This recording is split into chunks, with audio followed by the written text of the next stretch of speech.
Hello, everybody. I am really excited to be speaking here and talking with all of you. So thanks for tuning in. I'm going to be talking to you about how to build products that your customers love. And as a little bit of background on me, I'm Daniel Liebeskind. I'm the CEO and co-founder of Topia and Metaverse Cloud. And I've been building applications and games since I was a little kid. I actually went into finance for a period of time to better understand how businesses work. And then starting in 2013, I started building actually the first of many different metaverse real-time application that I've built over the last decade. And along that journey, I started calling myself a rapid prototyper because I sort of specialized in bringing ideas to MVP and then figuring out how to scale them for customers. I had a dev shop for many years. And in 2018, 2019, I started building a VR application that was essentially the WordPress of VR. Started Topia in then 2020, which is really an evolution of the VR technology. Metaverse Cloud is now a new offering that we have where you can actually have an entire real-time platform as a service that you deploy behind your own firewall. We're working with a lot of big enterprises, game studios, banks, management and business consultants, so on and so forth. And so along all of this journey, I have gained a lot of knowledge about how to put a product out there, how to build delight into your product, and ultimately how to make it something that people actually love. And so some of the things that we're going to talk about today are one of the really critical things, which is creating tight feedback loops so that you can actually iterate and make sure that you're solving real problems for your actual customers. And we'll talk a little bit about the difference between real customers, real prospects, and others that maybe are giving you feedback. You're going to get a lot of feedback, a lot of opinions from many different people about your product, about your company, and whether, by the way, whether you're actually creating a company or you are creating a product or you're creating a feature, these are all going to be similar motions. And the end goal may be slightly different. The infrastructure around you, the resources you have might be different. But ultimately, you're trying to build something that delights people, that makes them fall in love with the thing that you're creating, and ultimately that creates value for them. So second thing we're going to talk about is, and this may not be in perfect order, but we're going to talk about also how to architect for scale and plan for success. So can you imagine a couple years into the future, when this is successful, have you architected for that success? Have you architected for that scale? Have you architected in a way that allows for the flexibility to adapt as you learn more about your market and ultimately are able to have product market fit? We're going to talk about minimum lovable product, which is an evolution of the idea of the minimum viable product popularized by the lean startup by Eric Ries, an amazing concept. People now these days are talking about how do you not just have something minimally viable, but minimally lovable. And that's a really important distinction. And then it's nearly impossible to build anything at scale that is beloved by yourself. So it's really critical to have a team of superheroes around you. And so we'll talk about how to put together a team that ultimately can build something that people love. And at the end, we're going to have a Q&A. Feel free to ask anything. I'm really excited for that. And so to begin, it's really critical that people, especially engineers, stop striving for perfection, right? And many of you that are listening in may be very technical. You may have an engineering background. You may be taught that getting to 100% or near to 100% is the goal. What I like to say to the Topia team is that we should be striving, especially as a fast-growing startup, to get to 85%. That's really our North Star in terms of what we're trying to achieve, because that allows for the kind of flexibility and speed and rapid prototyping that is really critical in order to actually iteratively build the right thing. And your goal, especially in the early days, but really through the entire life cycle of a product or a company, is to gather as much information as you can and parse that information so that you can iteratively solve real problems and develop your product into something that is not just desired and nice to have, but actually critical and needed by your market. So the goal really is to architect flexible solutions so that your product over time can rapidly adapt based on the feedback you're getting, based on the needs and the evolving needs of your customers. And just as an example, in the metaverse space, this is something that has been the whole industry has been rapidly changing over the last couple of years, and the needs of the customers themselves have actually changed. So the product, by necessity, needs to be adaptable, needs to be flexible, because the market itself may change really rapidly around you. So one of the challenges, especially for engineers, is that many people try to build the perfect mousetrap before they even know if they're actually trying to trap mice or if they're trying to trap some other critter out there. And so trying to build, and again, this is back to the strive for 85%. Striving for perfection before you really even know exactly what you're trying to build is a death sentence for a product or for a company. And it's really critical that you have a hypothesis. You need to have in mind different ideas of where you're trying to go. Having visions is not a bad thing, but goals themselves, like in an OKR, having an objective, having a big lofty goal before you've really measured anything can actually be very dangerous, and can make it so that you are not really measuring the right things and not being iterative and not being flexible and adaptive to the emerging needs and to the information that you're actually getting. And so one of the things I like to say is that products are like organisms, and they need to be out in the wild to grow properly.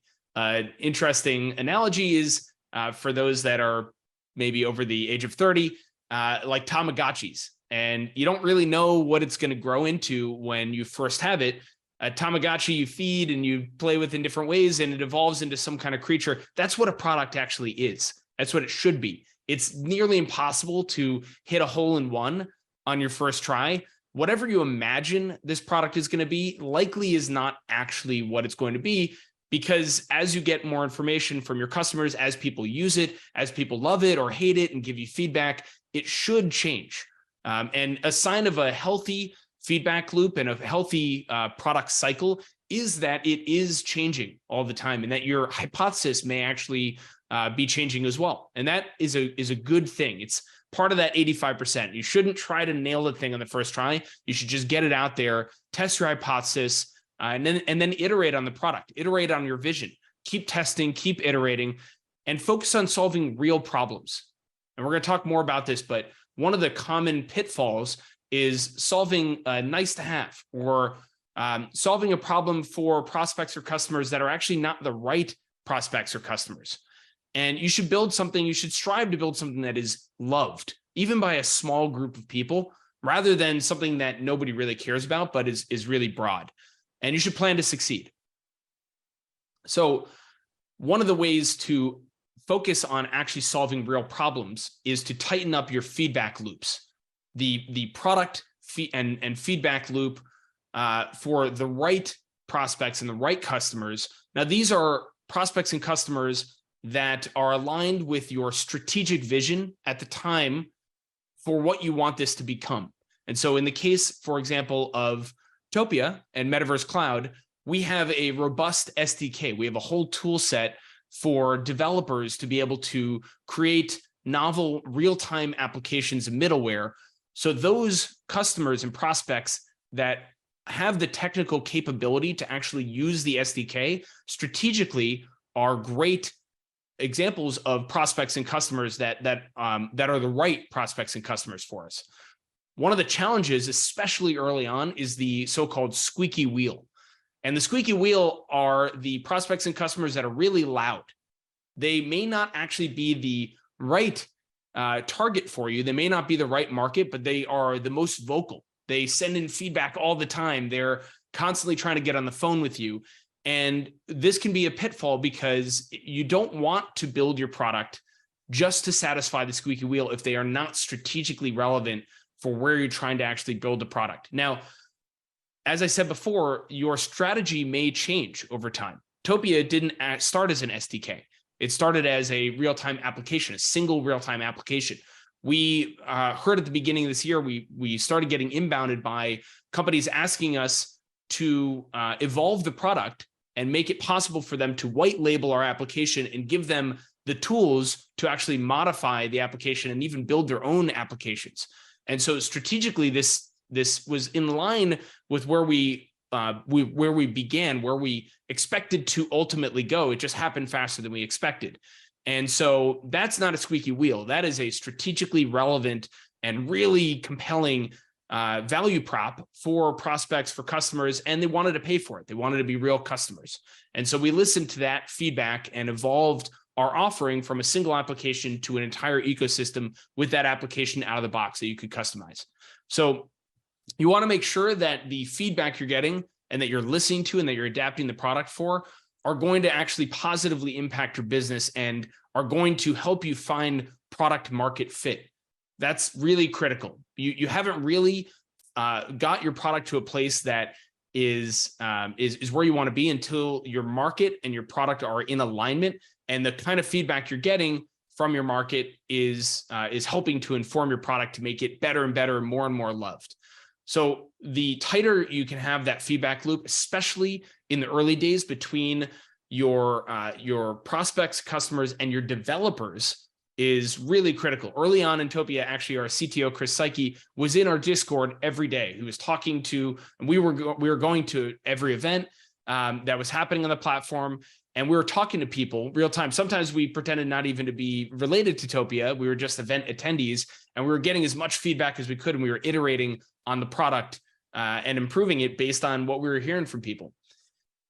If you can, have live chat, have engineers talking to prospects and your power users in things like Discord, through Intercom, especially early on. And then as you evolve, once you have salespeople, figure out how to have feedback loops between those salespeople that are talking to customers, talking to prospects.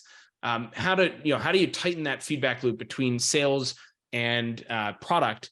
That's going to be really critical. And in Topia's case, we actually created a position. We basically have PDE, which is our product design and engineering on one side, and we have our distribution team on the other. And then we have a team that is between distribution and engineering, essentially, that is about customer success and is about product. And so we're trying to make it really tight feedback loop between distribution and between engineering. Building in public is really critical. We actually, at Topia, we launched 3 weeks after our first line of code. We had our first event, which is pretty crazy, but also shows the importance of having engineering talent, being able to rapidly prototype. If you're at the beginning of your career, figure out how to build things really fast. There's a lot of different benefits to that. One is you can actually be in public. You can be getting feedback real time and early on. And two, you'll be really adaptable. This is really critical. It's important, and we sort of already talked about this, but it's critical that you are able to change the product, that you're able to iterate really rapidly based on the feedback you're getting.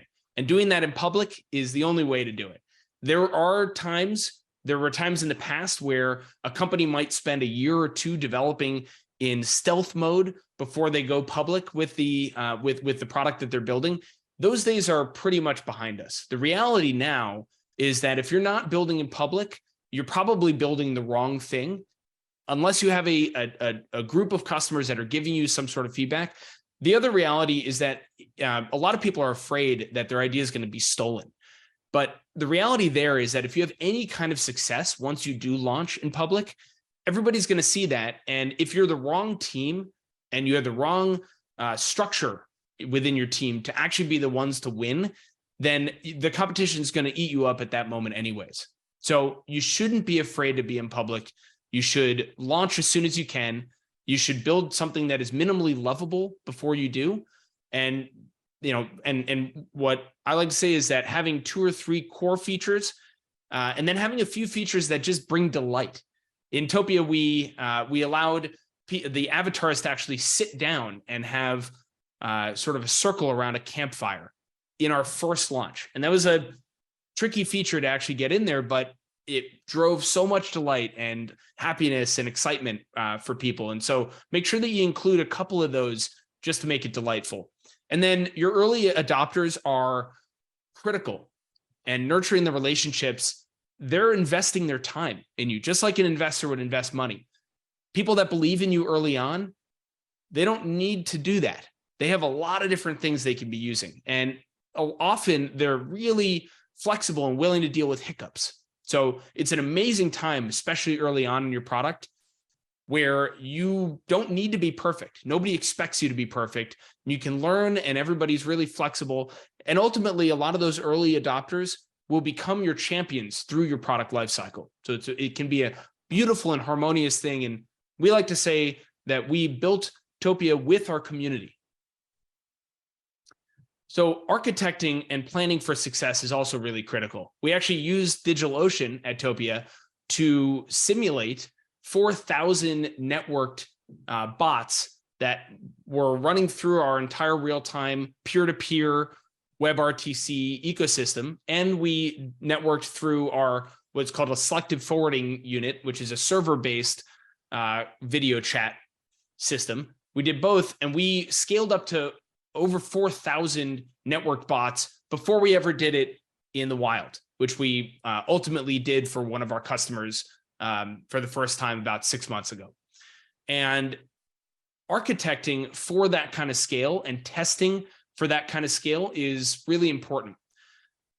You should assume right when you start building your product, your applications, that you will have success, that you will need to scale, and you should imagine that when that type of scale occurs, have we architected right now to be able to actually adapt to that, to evolve to that kind of scale? What you want to avoid, if you can, is having to do a massive rewrite 6 months or a year into your product lifecycle, even 2 years in.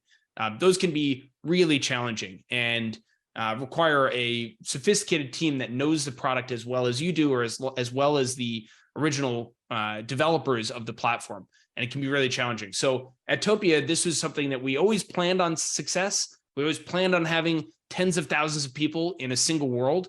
And so a lot of our architecture decisions early on were around how do we make sure that when that happens, we're designing for that right now.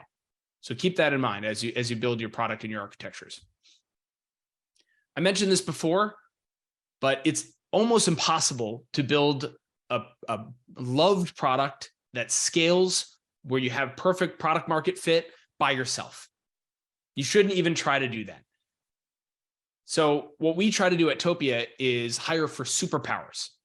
And this is actually an idea adapted from The Hard Thing About Hard Things by Ben Horowitz. And the idea is that instead of trying to hire generalists that are good at a lot of things, we try to hire people that are amazing at a few things and hire a team that have diverse skills, diverse superpowers. And what you wind up having then is a team of superheroes. And a team of superheroes can achieve anything. It's very adaptable. Nothing really can stop superheroes. And everybody has complementary weaknesses and complementary superpowers. So where one person may be weak, somebody else on the team has a superpower in that same category. And it's really important to identify superpowers if possible, and even to hire for that in the first place. Ask people up front, what are your superpowers? And somebody may be a great candidate or a potential great hire, but if they don't have a superpower that's complementary with the weaknesses, so to speak, of the other people on your team, then you probably shouldn't hire them. And you know, I put a thing here, but an engineer who can build efficient algorithms but isn't good at design, paired with an engineer who is great at design but doesn't like testing, and another engineer who is great at testing but doesn't like algorithms. If you put the three of them together, then you have a team that has superpowers in algorithms, design, and testing. And so in conclusion, we talked about the importance of solving real problems, identifying what are the real problems, and then solving those for your market. You need to be launching as soon as you can, build in public, build these minimum lovable products, and just be out there, be iterative.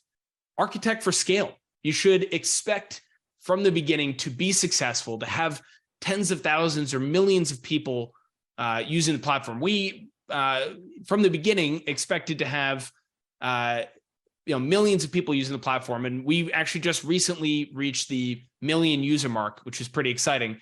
And we were only able to do that because we spent all the time and energy in the beginning planning for that kind of scale, and then bring together a team of superheroes. You don't need to get it right on your first try. You should just go and break things. And Steve Jobs, I'll paraphrase, once said that it's really hard it's really easy when you look back on a product, on your career, on your life, on a company that you've built, to see all the dots that connected to lead to this outcome. It's really hard when you're in that journey, when you're in the chaos, when you're at the beginning of a product, to see all the dots into the future. And so that is one of the realities. You shouldn't try to see all the dots. You can think about what the dots may be, but building your team, building yourself into something that can be flexible and adaptable is the way to actually connect those dots as you go into the future. And I'll just leave you with the idea that going big and going small require similar amounts of effort, so you may as well shoot for the stars. Thanks, everybody. And would love any questions. You can email me, daniel.liebeskind@topia.io. You can find me on LinkedIn, find me on Twitter. Would love to talk to anybody anytime.